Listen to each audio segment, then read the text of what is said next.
wabarakatuh. Hai sahabat pintar, jangan lupa like, komen, dan subscribe-nya ya. Selamat menonton. Oke teman-teman, kita lanjutkan materinya. Sebelumnya kita sudah bahas 6 tahap perkembangan dari mikrobiologi. Nah, sekarang kita masuk ke tahap yang ketujuh, yaitu postulat Koch. Nah, postulat Koch di sini atau ketetapan Koch itu bermula dari seorang peneliti yang kita kenal sebagai Robert Koch. Robert Koch ini hidup pada tahun 1843 sampai 1910. Nah, di usianya yang ke-28, Koch ini diberi hadiah ulang tahun oleh istrinya. Ada yang tahu hadiahnya apa? Bukan mobil mewah, bukan. Nah, ternyata istrinya memberikan hadiah kepada Koch ini berupa mikroskop gitu ya. Nah, karena hadiah dari istrinya ini, mikroskop inilah kemudian Koch ini gemar untuk meneliti. Nah, di tahun 1876 setelah meneliti 6 tahun, Koch ini mengumumkan bahwa penyebab antraks pada sapi ini adalah bakteri gitu ya. Dan Koch juga menyarankan bahwa apabila ada ternak yang sakit gitu ya oleh antraks ini, maka harus dibunuh, kemudian dibakar dan dikubur dalam-dalam gitu ya. Kenapa proses penguburannya tuh begitu rumit gitu ya? Karena ini sesuai dengan penelitian Koch, karena ternyata bakteri antraks ini dia mempunyai spora gitu ya, artinya punya bahan lain, substansi lain di dalam bakterinya, dan dia itu yang melindungi, artinya bisa menyebar dan menyebabkan penyakit yang sulit untuk dihindari gitu ya. Nah, salah satu pencegahannya yaitu tadi dengan dibakar dan dikubur dalam-dalam. Itu untuk mencegah sporanya itu berterbangan kemana-mana. Itu hasil dari penelitian Koch mengenai bakteri antraks. Nah, karena dia meneliti tentang antraks ini, kemudian dia menetapkan ada suatu kesimpulan yang kita sebut sebagai postulat Koch. Nah, apa itu ketetapan postulat Koch? Ini ada 4 tahapan dari ketetapan postulat Koch, dari postulat Koch. Yang pertama adalah isolasi, yang kedua adalah propagasi, yang ketiga adalah inokulasi, dan yang keempat adalah reisolasi. Jadi kita bahas satu-satu. Isolasi di sini artinya adalah kita menarik atau mengambil bakteri yang dari penderita, yaitu ternak yang sakit. Kemudian setelah diambil darahnya, kemudian dipropagasi, diperbanyak di dalam media gitu ya, di dalam lab. Kemudian setelah diperbanyak, diberikan kembali kepada ternak yang sehat. Jadi bakteri yang kita perbanyak tadi kemudian kita inokulasi. Inokulasi itu kita tumbuhkan lagi ke dalam ternak yang sehat. Nah, hasilnya bagaimana? Kalau ternaknya yang tadi sehat kemudian jadi sakit, kemudian kita isolasi lagi, yang disebut sebagai reisolasi. Kita isolasi lagi, menyamakan apakah bakteri dari hewan satu dengan hewan yang kedua ini sama gitu ya. Itu adalah teori mengenai postulat Koch. Untuk lebih jelas ya teman-teman, saya akan tunjukkan gambar. Ini analogi atau ilustrasi langkah-langkah postulat Koch. Jadi gambar di atas kita bisa lihat di sini dianalogikan pakainya mencit ya, atau tikus. Jadi ada tikus yang mati karena antraks, kemudian tikus itu diambil darahnya, dan setelah diambil darahnya, di dalam darahnya ternyata benar ada bakteri. Kemudian bakterinya ini, pengambilan darah itu yang disebut sebagai tadi isolasi. Kemudian diperbanyaklah diidentifikasi darahnya dan diketahui ada bakteri. Kemudian bakterinya tuh diperbanyak di media kultur, itu yang kita sebut sebagai propagasi gitu ya. Kemudian setelah diperbanyak, dicek ternyata benar di bakteri antraks itu punya spora atau disebut sebagai endospora. Kalau memang dia sudah punya spora, kemudian sudah diperbanyak, dimasukkan lagi ke dalam tikus yang sehat. Ini proses ini yang kita sebut sebagai inokulasi. Dan terakhir, kemudian tikus yang sehat ini kan kemudian jadi sakit. Nah, kita cek lagi nih, isolasi lagi darah tikus yang tadi sehat menjadi sakit ini. Kita ambil lagi darahnya, kemudian darahnya itu kita cek lagi bakterinya sama tidak dengan tikus yang pertama. Artinya tikus yang pertama dengan tikus yang kedua mati ini apakah sama atau tidak bakterinya. Kalau bakterinya sama, oke, clear, tandanya memang si bakteri tersebut menyebabkan penyakit. Jadi postulat Koch ini suatu ketetapan untuk mengetahui apakah bakteri itu menyebabkan sakit atau tidak. Karena kita tahu tidak semua bakteri itu menyebabkan sakit, gitu ya. Ada beberapa bakteri yang menguntungkan juga. Jadi teori postulat Koch ini dimaksudkan adalah untuk menentukan jika teman-teman punya bakteri baru, kemudian bakterinya ini menyebabkan sakit atau tidak, gunakanlah teori postulat Koch yang tadi saya jabarkan itu ya. Ini postulat Koch. Kemudian masuk ke tahapan yang ke-8, ini mengenai teori perkembangan dan pencegahan penyakit. Ini sebenarnya lanjutan gitu ya dari tahap sebelumnya. Kalau tahap sebelumnya tadi postulat Koch, artinya kita sudah tahu nih cara untuk mengetahui bakteri yang sakit itu gimana. Dengan postulat Koch tadi, lalu orang kan pasti berpikir, oke, ini bakterinya menyebabkan sakit gitu ya, udah clear, udah jelas menyebabkan sakit. Orang-orang pasti berpikir gimana cara cegahnya dong gitu ya, cara menanggulanginya bagaimana. Nah, pada saat itu banyak penelitian nih, banyak penemuan gitu ya. Sebelum ke arah sana, saya mau flashback dulu gitu ya, di samping dengan postulat Koch, tapi di Eropa sana. Karena memang perkembangan mikrobiologi ini yang saya jabarkan ini cenderung teori dari Eropa ya. Artinya kajian sains itu sekarang mengacunya banyak yang dari Eropa sana gitu. Nah, saya flashback dulu sebelum saya lanjutkan. Jadi di Eropa pada saat itu di abad ke-13 dia sedang terjadi epidemik. Jadi di sini teman-teman mungkin hari ini gitu ya, di 2021 ini teman-teman tidak kaget atau sering dengar istilah pandemi gitu ya. Kalau COVID-19 atau COVID-19 kita sebut sebagai pandemi. Tapi saya singgung di Eropa sana di abad 13 mereka mengenalnya adalah epidemi. Berbeda ya, hari ini pandemi, kalau yang lalu abad 13 itu epidemi. Bedanya apa? Saya singgung dulu gitu ya, saya jabarkan dulu. Jadi ini di luar konteks mikro nih sebenarnya, tapi nggak masalah ya, masih berkaitan. Jadi kalau artinya pandemi yang kita saat ini alami adalah suatu wabah yang terjadi hampir seluruh dunia, gitu ya. Jadi seluruh belahan bumi itu hampir semuanya kena. Makanya kita sebut sebagai pandemi. Ada nggak negara yang nggak kena COVID? Mungkin bisa komentar di bawah gitu ya. Kalaupun bisa komen, saya sendiri tidak tahu apakah ada suatu negara yang tidak kena COVID.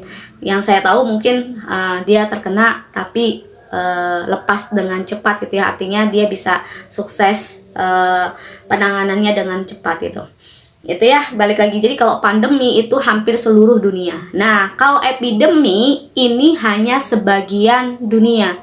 Jadi di abad 13 lalu yang kena epidemi ini hanya Eropa. Memang waktu itu selain Eropa ada apa lagi? Ini saya belajar sejarah dulu. Jadi di abad 13 gitu ya, kita mengenal benua itu belum jadi 5. Hanya ada 3. Yang pertama itu benua Asia, benua Eropa, dan benua Afrika. Nah, pada abad itu di abad 13, benua Asia dan benua Afrika itu sudah masuk dalam kekuasaan Muslim. Artinya peradaban Muslim. Jadi pada abad itu 13 itu Asia dan Afrika sudah masuk dalam kekuasaan Muslim. Eropa belum gitu ya. Dan bedanya apa pada saat itu? Bedanya kawasan Asia dan Afrika waktu itu mereka sudah hidup dengan baik gitu ya. Buktinya apa? Buktinya pada saat itu kita tahu ada mungkin kalau teman-teman belajar sejarah Islam ada Bani Abbasiyah dan Bani Umayyah gitu ya, dan salah satu kotanya yaitu di Baghdad itu adalah salah satu kota ibu kota yang mempunyai universitas pada masa itu gitu ya, di abad 13. Dan di universitas itu terdapat dua globe gitu ya. Kita tahu, saya ke konteksnya ke globe nih ya, kita tahu kalau globe itu menunjukkan bahwa kalau bumi itu bulat. Jadi teori tentang bumi itu bulat itu memang sudah disepakati di dalam Islam. Islam sudah meyakini bahwa bumi itu bulat karena memang sudah ada dalam Al-Quran, dan dibuktikan dengan pembuatan globe yang ada pada saat itu di universitas di Baghdad di abad 13. Nah, kita bandingkan dengan satu wilayah ini yaitu Eropa. Berbeda dengan wilayah Asia dan Afrika yang dia sudah berkembang dengan baik, di Eropa sana dia masih masa kegelapan. Kita sebut sebagai masa kegelapan. Karena apa? Karena mereka masih berkutat dengan penyakit. Jadi mereka belum bisa memperbaiki diri. Mereka masih bingung, saya ini sakit apa dan ini disebabkan oleh apa. Terbukti dengan gambar yang sebelumnya saya share, yaitu wabah Black Plague gitu ya, wabah PEDS di abad ke-13 yang banyak gambar tersebut, foto itu menunjukkan bahwa banyak orang yang tergeletak di suatu tempat gitu ya. Itu jadi makanya istilahnya adalah epidemi, karena yang terkena hanya wilayah Eropa saja, sedangkan wilayah yang lain tidak terkena. Itu ya perbedaan pandemi dan epidemi. Dan balik lagi kalau soal globe itu di Eropa sana mereka belum meyakini kalau bumi itu bulat. Mereka masih meyakini, petinggi-petinggi Eropa masih meyakini bahwa bumi itu datar. Ada teman-teman pernah dengar Galileo Galilei?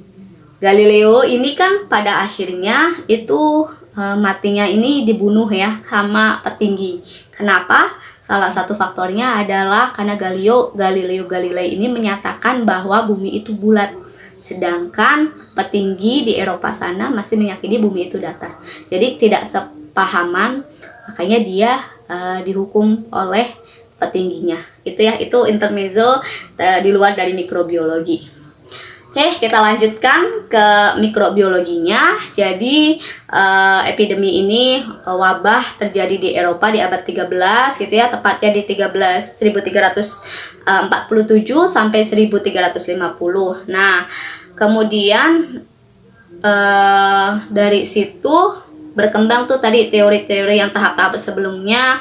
Kemudian lebih jelasnya di abad 19 penyakit malaria ini booming lagi gitu ya di abad 19, terutama di tahun 1917 sampai 1919, 2 tahun penyakit malaria ini mewabah lagi di Eropa dan Amerika sana gitu ya. Kemudian kesimpulannya bahwa penyakit malaria ini bisa membunuh 3 kali lipat dari peluru gitu ya. Karena di abad 19 ini sudah mulai perang gitu ya, Perang Dunia I, Perang Dunia II itu mau mulai gitu. Nah, ternyata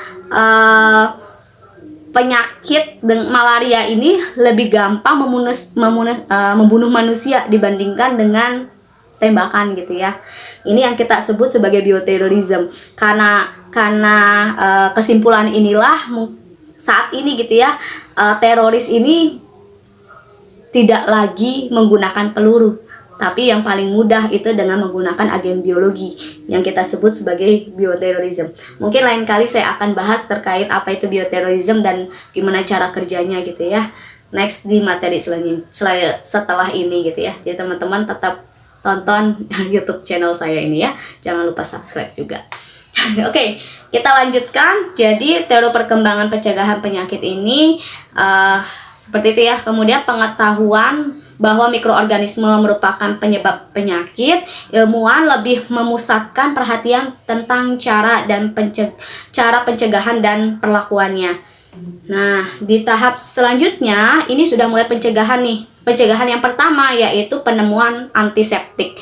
Jadi antiseptik ini, septik artinya berefek toksik terhadap mikroba. Artinya septik itu untuk membunuh mikroba gitu ya. Siapa yang mengawali antiseptik? Yaitu Oliver Wendell Holmes di abad 18, tepatnya 1809 dan 1894. Siapa yang mengawali antiseptik ini? Yang pertama adalah Oliver Wendell Holmes, ini di abad 18. Dia adalah seorang dokter Amerika. Dia menyatakan bahwa penyakit demam pada wanita itu bisa menular, gitu ya. Hanya itu teorinya dari Holmes. Kemudian di abad 18 juga Ignaz Philipp Semmelweis, gitu ya. Philips ini menyatakan penggunaan klorin sebagai disinfektan. Jadi kalau kita untuk mencegah mikroorganisme bisa menggunakan klorin. Kalau Philips ini dari Hungaria. Tadi kalau Holmes ini dari Amerika, Philips dari Hungaria. Ada satu lagi peneliti yaitu Joseph Lister, ini dari Inggris. Di tahun yang bersamaan, abad ke-18, Lister ini ahli bedah gitu ya. Dia menyatakan bahwa asam karbol atau penol itu bisa membunuh penyakit. Jadi antiseptiknya ini yang pertama Philips itu dengan menggunakan klorin, sedangkan Lister ini dengan menggunakan penol gitu ya. Oke, kita lanjutkan di tahap ke-10. Tahap 10 ini adalah imunisasi atau vaksinasi. Ini berbicara tentang sejarah vaksinasi gitu ya. Mungkin teman-teman hari ini banyak yang sudah vaksin. Kata vaksin itu sudah menjadi tidak asing gitu ya. Nah, dari sinilah siapa sih yang menemukan pertama kali terkait vaksinasi? Louis Pasteur lagi gitu ya. Keren banget ya, Louis Pasteur masih berkutat dengan penelitian. Jadi Pasteur ini menyatakan bahwa bakteri ini dapat kehilangan virulensinya, atau virulensi di sini adalah kemampuan bakteri untuk menyebabkan sakit. Tapi walaupun bakteri ini sudah lemah menyebabkan sakitnya, tapi dia masih bisa merangsang inangnya untuk membentuk antibodi gitu ya. Hasil penelitiannya bagaimana gitu ya, cara penelitian Pasteur ini. Jadi kita bisa lihat di gambar ya, teman-teman coba lihat gambar di atas. Di sini ada gambar 17 dua kelompok ayam percobaan Pasteur. Jadi Pasteur ini punya dua kelompok ayam, kelompok A dan kelompok B.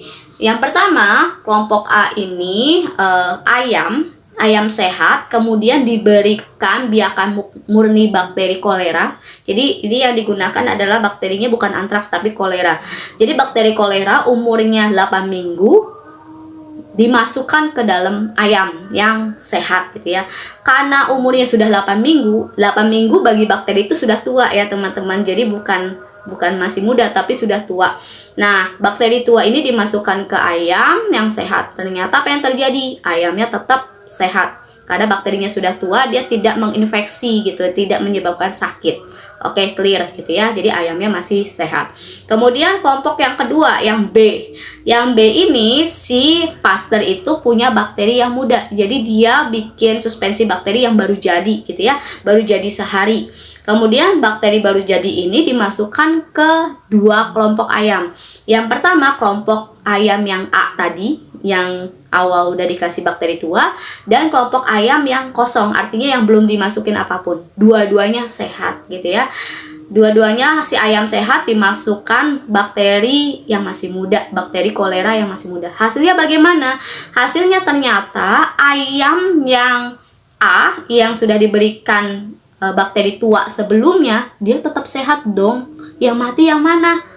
Yang mati adalah ayam yang kedua yang tadi kosong, artinya yang belum dimasuki apapun. Yang jadi pertanyaan di sini adalah, wow, ada apa tuh di ayam yang kelompok A tadi? Ayam yang sebelumnya dimasuki bakteri tua tadi. Ada senyawa apa di dalamnya? Nah, Pasteur kemudian meneliti nih si ayam A yang masih hidup ini. Ternyata setelah diteliti lebih lanjut, Pasteur menemukan suatu senyawa baru di dalam ayam, di dalam inangnya ini yang disebut sebagai antibodi. Inilah yang mencegah bakteri muda atau bakteri baru itu masuk dan dilawan sama si antibodi yang sudah ada di dalam ayam. Itulah kenapa teori imunisasi atau vaksinasi itu digalakan saat ini gitu ya, atau dilakukan saat ini.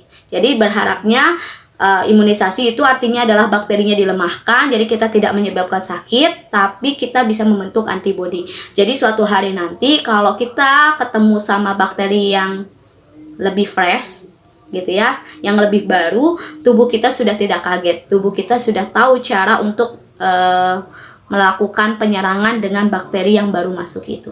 Itu tadi jadi asal muasalnya Pasteur meneliti tentang vaksinasi atau imunisasi. Kemudian teman-teman, sebenarnya Pasteur ini kan bukan seorang dokter ya. Jadi dia itu seorang ahli kimia. Jadi dia jarang memperlakukan manusia. Kita tahu dari sebelumnya cerita saya, Pasteur ini lebih banyak memperlakukan hewan, itu ulat sutra, kemudian ayam gitu ya. Nah, tapi di tahun 1885 gitu ya, tepatnya di bulan Juli, Pasteur ini diminta tolong sama salah satu keluarga yang anaknya itu terkena gigitan serigala gitu ya. Anak si keluarga ini, anak laki-laki terkena gigitan serigala. Kemudian kita tahu kalau digigit sama serigala gitu ya, atau hewan buas, biasanya bisa berdampak penyakit rabies gitu ya. Jadi keluarganya panik dan minta tolong sama Pasteur, karena keluarga ini tahu kalau Pasteur itu orang yang pintar gitu ya, diminta tolong untuk menangani si anak yang terkena serigala ini. Kemudian si Pasteur dari teori si ayam tadi, dia mencoba untuk membuat antibodi gitu ya, membuat vaksin gitu ya, atau imunisasi. Ternyata hasilnya belum bisa gitu ya. Jadi Pasteur belum mendapatkan senyawa vaksinnya. Tapi positifnya si anak ini bisa nggak mati gitu. Si anak yang terkena serigala ini tidak mati, tapi vaksinnya tuh belum bisa diedarkan secara luas, intinya kayak gitu. Si Pasteur itu belum bisa mengedarkan vaksin secara luas. Lalu siapa orang yang pertama kali membuat vaksin dan bisa menyebarluaskan ke manusia gitu ya? Orangnya adalah Edward Jenner. Ini di abad 17 sampai abad 18. Jadi Edward Jenner ini berhasil telah sukses memvaksinasi para pekerja di peternakan yang telah terkena cowpox. Jadi cowpox ini sebenarnya penyakit pada sapi gitu ya, pada hewan, tapi menular ke manusia ya, seperti COVID sekarang gitu ya. Kemudian si Jenner ini melakukan penelitian dan bisa berhasil mencegah penularan yang lebih jauh gitu ya. Nah, penelitian Jenner ini dibuktikan oleh James Phillips. Jadi dilanjutkan dan dibuktikan oleh James Phillips. Pertama dengan materi yang menyebabkan cowpox diambil dari luka, kemudian artinya diteliti lebih lanjut dan dibuktikan secara ilmiah oleh James Phillips. Oke, selanjutnya kita masuk ke tahap yang terakhir, yaitu tahap ke-11 mengenai kemoterapi.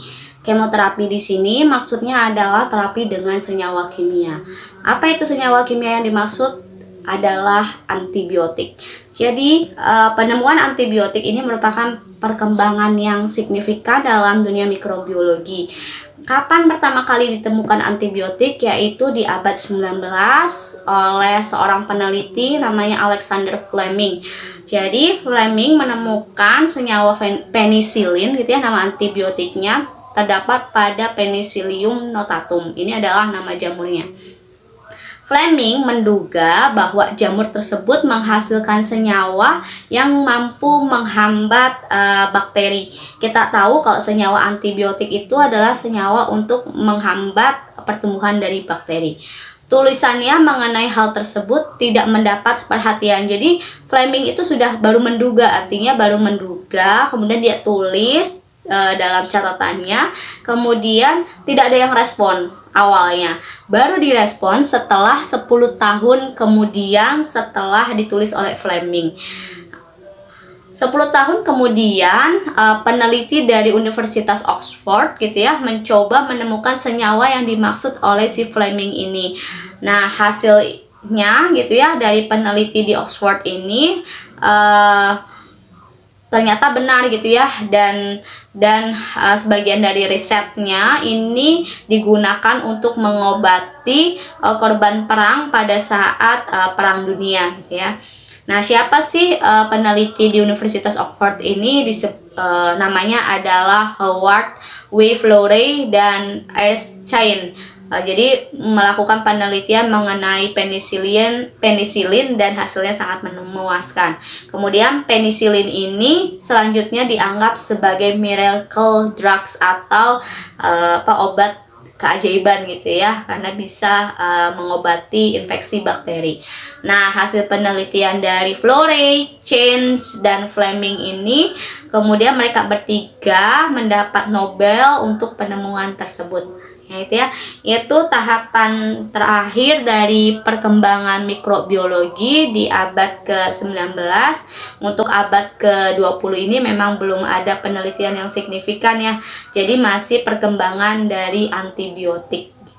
Oke teman-teman, itu materi dari saya mengenai sejarah dan perkembangan mikrobiologi. Semoga dengan materi ini teman-teman jadi lebih berwawasan dan lebih memahami. Dan mohon maaf bila ada kekurangan, dan mohon maaf bila ada kesalahan dalam berucap. Kalau memang ada hal-hal yang salah, teman-teman bisa klarifikasi di dalam kolom komentar di bawah ya. Terima kasih sekali lagi, tetap semangat dan tetap jaga kesehatan. Saya akhiri, wassalamualaikum warahmatullahi wabarakatuh.